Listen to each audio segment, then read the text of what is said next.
Hello and welcome to another session of Learning with me. I'm Dr. Manjula.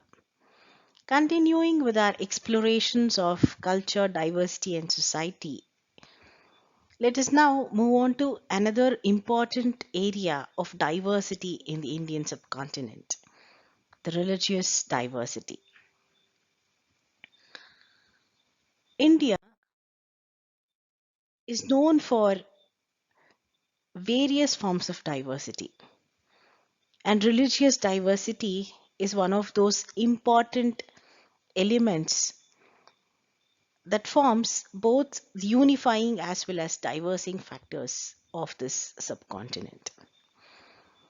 India is not a theocratic state.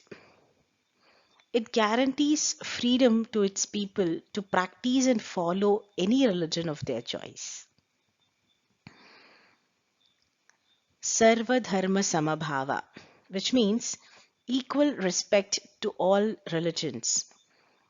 This has been one of the cherished values of the Indian society since times immemorial.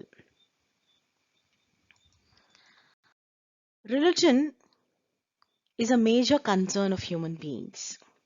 It's an universal, permanent, pervasive, and perennial interest of man. The institution of religion is universal. It's found in all societies, past and present. Religious beliefs and practices are, however, far from being uniform. Various religious dogmas have influenced and conditioned the economic endeavors, political movements, property dealings, and in fact, even educational tasks. So, how do we define religion?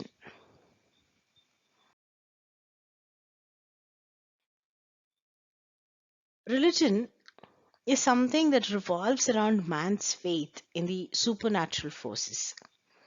It's a concrete experience which is associated with emotions, especially with fear, awe, or reverence. It's closely associated with morality and has elaborate rules of conduct. Though religion is a universal phenomenon, we see that it is understood differently by different people.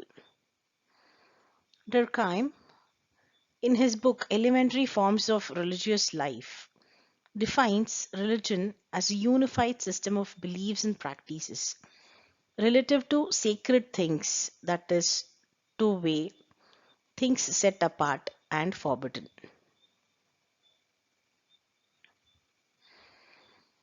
McIver and Page define religion as we understand the term implies a relationship not merely between man but some higher power. Ogburn and Nimkoff define religion as an attitude towards superhuman powers. So we see that various sociologists and philosophers have defined religion in various ways.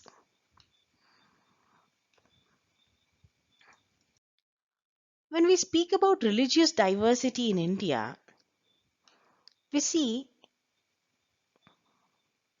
that there is prevalence of various varieties of religions. All the world religions are found here: Buddhism, Jainism, Hinduism, Sikhism, Islam, and Christianity. All of these religions also have sects and subdivisions. The Hindu religious belief itself is split up into countless creeds: the Vedic religion, the Puranic Hinduism, the Sanatana Dharma, the Brahma Samaj, Arya Samaj. And in Buddhism and Jainism also we find various subsects. Thus, India is a land of many religions.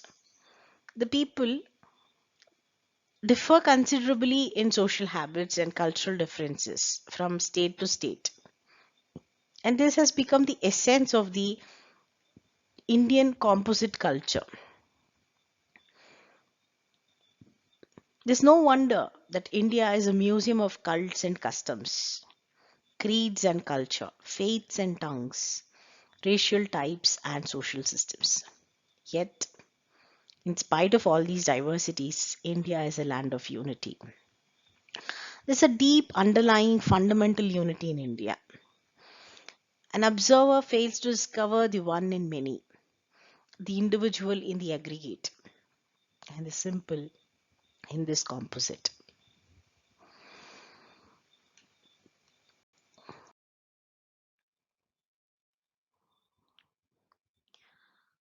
Almost all world religions are found in the Indian subcontinent, be it Hinduism, Buddhism, Jainism, Sikhism, Islam, Christianity, or whatever. Every major religion is found here. Dr. B.S. Guha identifies the population of India